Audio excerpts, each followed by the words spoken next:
Hi, this is a PC I built for a customer. This is the same PC you'll be getting if you do buy it on eBay. What I'm going to show you in this video is just the overview of the case. This is with it running. You can see the blue fans. Blue fan with the LEDs at the front. Very nice. If you take a closer look, can you see there's a sort of grille? That is your intake for the fan as well. The intakes are through the sort of LED fan holes there as well, but your intake's there as well. This is an opening door. You got your DVD drive writer there, and another quite a big intake from the front going through there that I showed you earlier. So also, if you take a look at the top, you can see you get two USB ports on the left hand side, which are there and there. And there's your headphone and microphone port, and an Sata port. That's if you wanted to use an external hard drive, a lot faster than USB speeds. And you can see your little Haswell sticker if you're a fan of stickers as well. Quite nice looking. I'm using an SLR that you have to manually focus at the moment, so it's going to be a bit of a problem, as you can imagine. That's the sort of side view of the case. At the moment it is running. It is just idling, so you get an idea what it's like idling. Right, problem with a white background, as you can imagine. That's what you're looking at from the side. You got a nice little side window. You can see, sort of looks quite nice inside with the blue LED fan at the back. It's your Seagate hard drive that comes with it as well. I'm going to turn it around, and you can have a view at the back when it's running as well. I will go through the ports now. I've got a light to help me with that because it was a problem. What you've got is, oh wow, it's very overcast. Over contrast. Let's try that way. It's clever. Okay. So at the top, you have two. This is an MSI board. It's a B85 board. I prefer those for a standard, quite mid-range builds. Two PS2 boards, ports at the top. You got two USB 2 ports, two USB 3 ports, so that's 5 gigabits per second. If you're using integrated graphics, in this case we're not, but if you are, that's a dual link DVI port, VGA port. As you can see, that's a network gigabit port there, and then two more USB ports underneath it.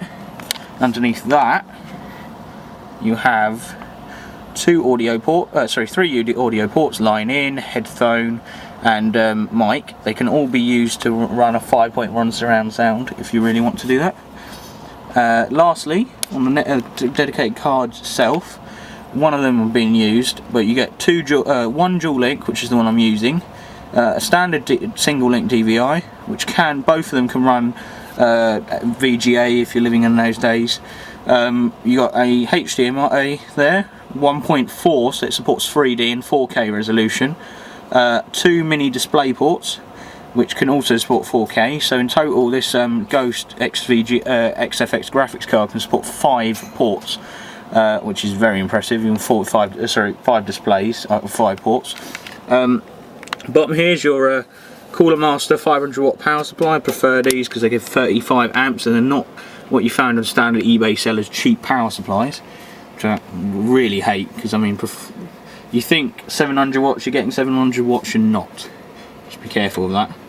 You also get, they use quite thin wires, so I mean, if you're into physics and stuff, you know, it'll cause more resistance, so that's why you won't be getting 700 watt, you won't be getting the same ampage on a 12 volt rail, which is what you use inside your computer.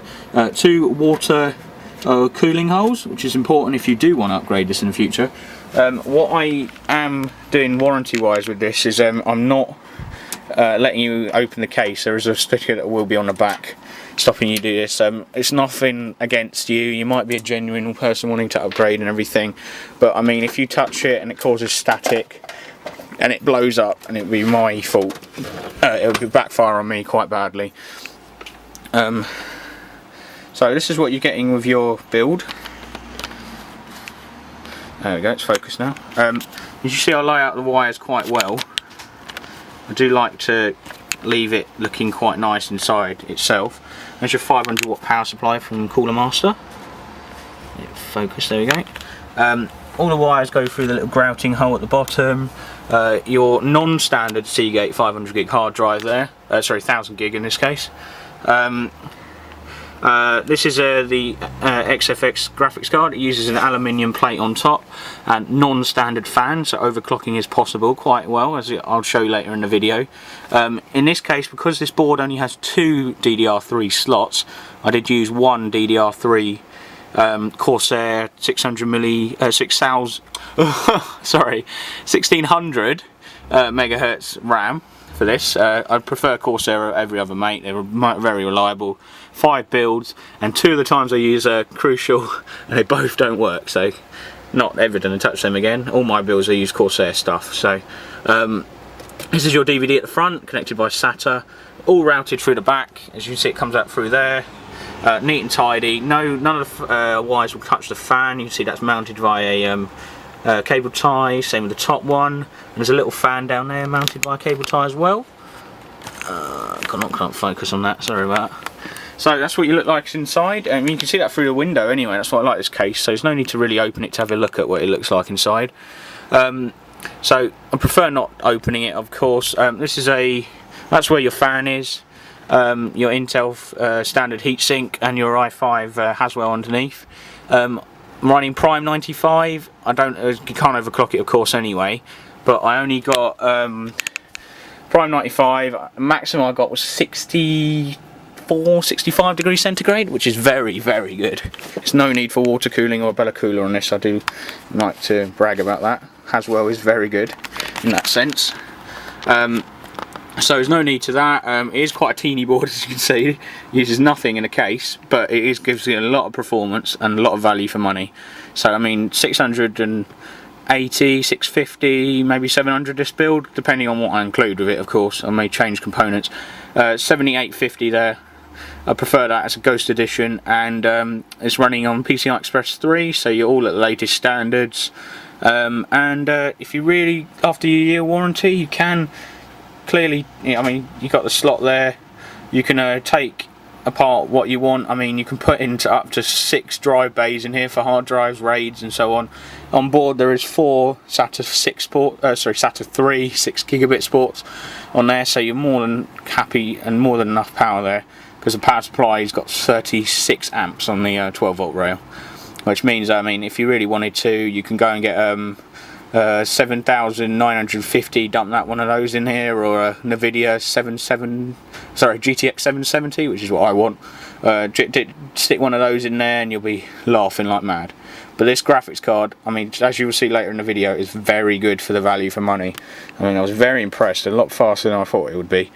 So overall, as your first look at the case, and I mean, later in the video I'll show you all the performance here, benchmarks, maximum temperatures and so on. But that's your first look. This is a customer's PC. This is what you will be getting.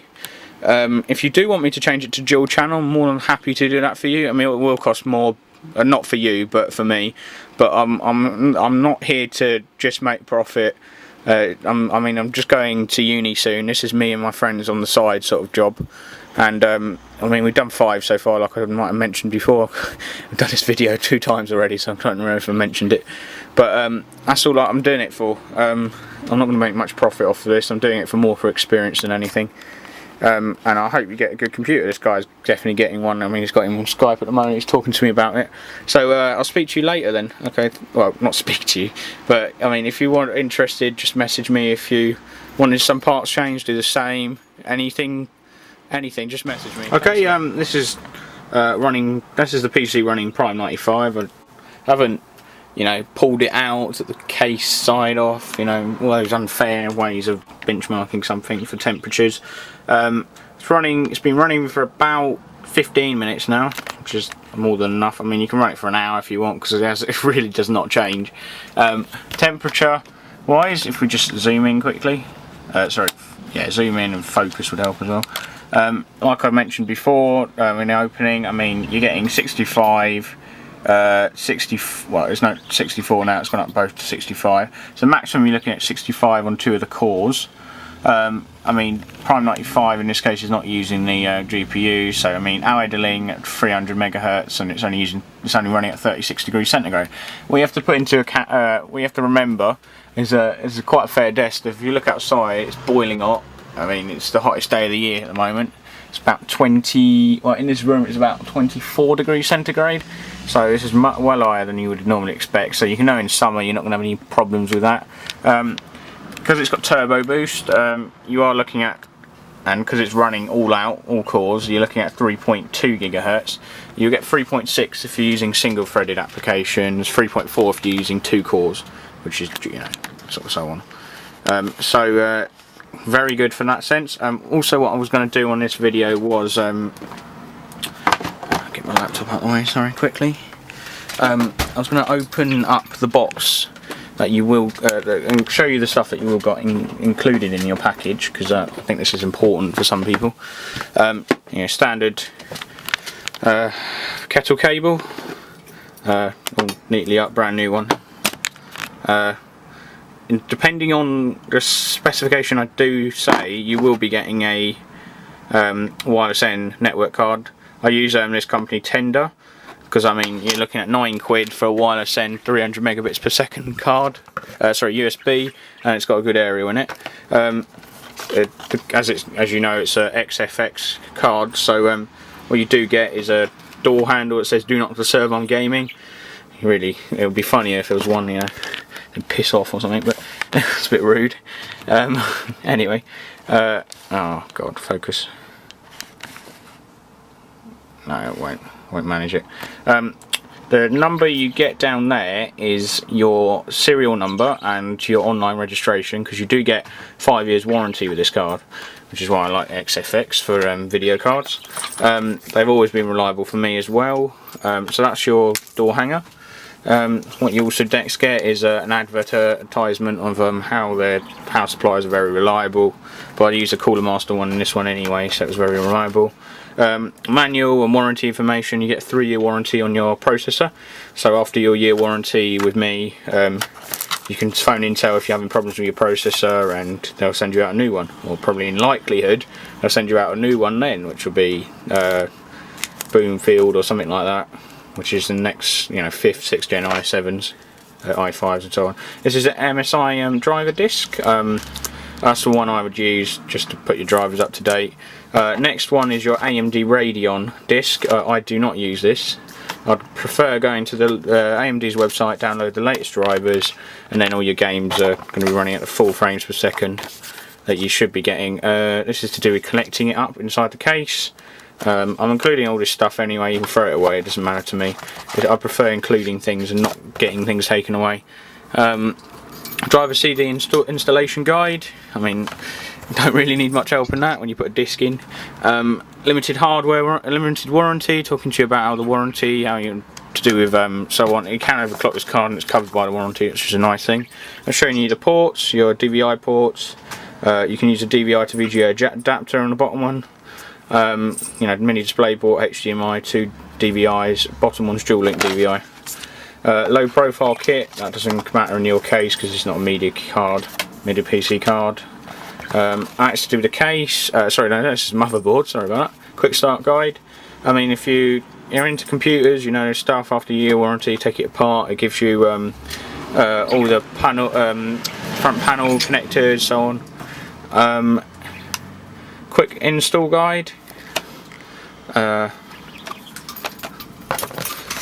Also, next bits. Most people care about this more than anything. Sorry, no, the last thing I'm talking about. This is a power supply user manual. If you really want to know how many connectors there are, I'm sure you can find out if you have a look, but it's there for you. And this is what most people will care about. AMD's including this. Careful, because I may say it's not on there anymore after a while, because this is only for the moment. You get 3 games with this. You get Bioshock Infinity, worth about 40 quid, 30 quid. Tomb Raider, the newer one, which is again worth about 20 quid, and then Far Cry 3 Blood Dragon, which I think is about 10 quid. Last but not least, these are your case rails. So put that on, there's 2 of them, put them both on your hard drive, and you slot my hard drives in there. And is one of these blank bays, because I use 2 of them to put the graphics card in. If you really want to use your integrated graphics in the future, you can just take the card out, people that are buying this, I really do doubt you will be doing that, but it's there for you if you want to do that. So that's all it is for you. Okay. Next thing I'll show you is your overclocking performance and your temperatures. Okay. Alright, just going to go over the 3D Mark Vantage results I did get for this computer. This is I did get 22,737 overclocked slightly. That was the GPU being overclocked on the CPU, which is pretty good. And low temperatures on the GPU, which were, as you can see, it's overclocked it to 930. Sorry, this is 930 on the GPU over 860, and 1320, which is times 4 because it's GDR5. I mean, you get 170 gigabits per second memory bandwidth, which is massive because it's 256-bit memory interface. Maximum temperature we did get was about 57. I did see about 60 at some point, so it wasn't too high. And fan speed doesn't go anywhere higher than 30%, which is very good. GPU's dropped down to 300 now. Also CPU, because it does use that. CPU didn't go anywhere higher than 62 on this, on one core, got 62.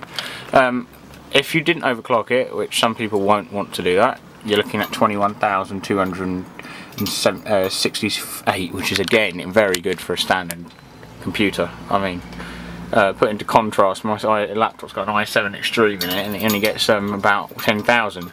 So if you compare it with others, which is a good way of showing, GTX Titan, which is the one comparing it against here. Focus, come on, okay. Is about nearly 40 or 38,000. But think of this, it's a GTX Titan. That card costs more than the computer you're buying.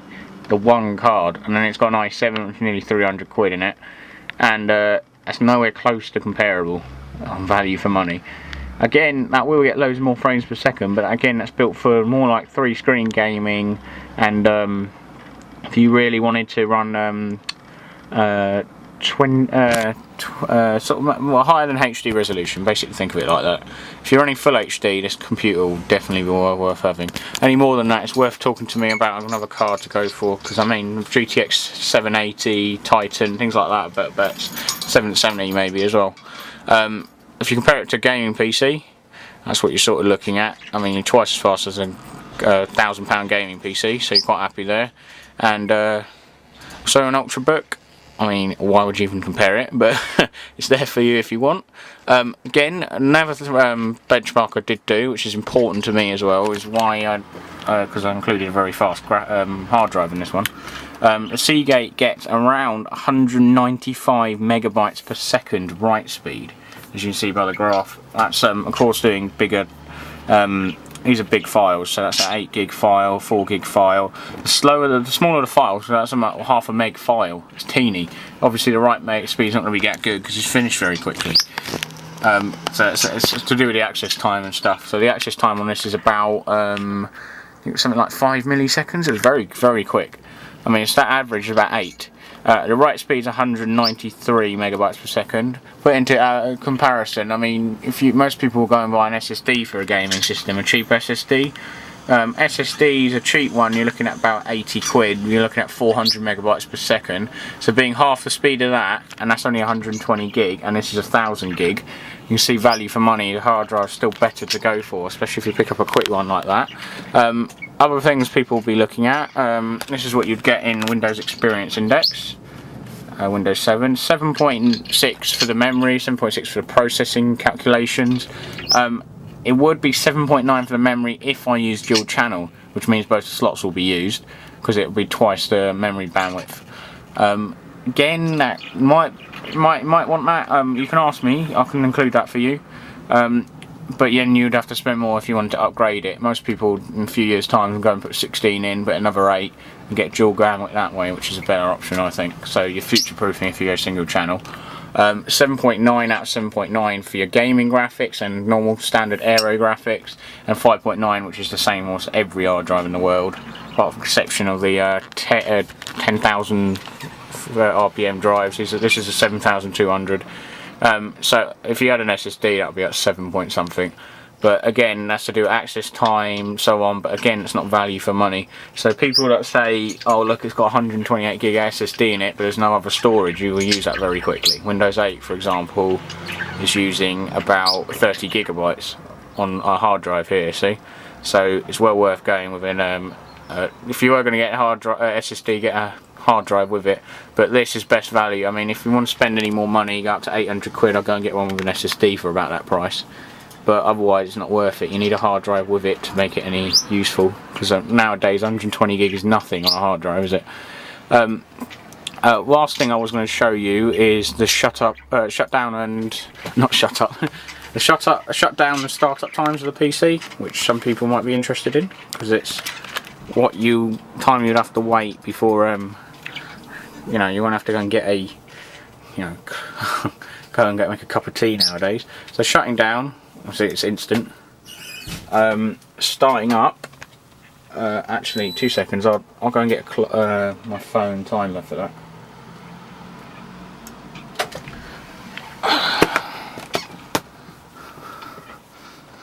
And 2 seconds. Let's do a stopwatch. Okay, 3, 2, 1. Alright, stopwatch is running. So BIOS screen should come up in a sec. Yeah. Starting Windows. What you will notice, it bounces around the screen for some reason. I think that's because my screen is a bit weird that way. It depends on the screen you're using. This is a weird resolution screen, that's why. And it'll start up now, there you go. And your desktop should be about now, there you go. So in total, didn't stop it quick enough. You're looking at about 34 seconds, give or take. So 34 seconds to Windows screen is very quick. I mean, a standard hard drive is about 1.5 minutes, like slightly less than that, maybe 1 minute and 10 seconds. So, I mean, all ready to use in a minute. Sorry, all ready to use in about 33 seconds. I'm sure people can wait for that. All nice and happy to use. Okay, so this is custom built. I mean, if you really wanted, you can see I've included the guy's name on there. If you want it custom built, I can do things like, if I go to the lock screen quickly, I can change the background of the lock screen. I mean, it's standard this Windows one. I can put it a picture, whatever you want. It's up to you. And I do include 3D Mark Vantage if you want to do benchmarking. There's AMD Overdrive afterburner there, so that's all ready to use. The last thing I was going to show you is you will receive it in, you know, the standard case that it comes with, the foam and stuff like that. So it'll be in the case, the same with that box there that I showed you earlier. And away you go. It isn't that big, because if you compare it to a micro ATX case, the PC, it's only slightly bigger, which is nice. So you're not using up too much space either. Okay, thanks for watching the video. I mean, if you're interested in anything, just ask questions. That's all you need to do. Thanks for your time. Thanks, bye.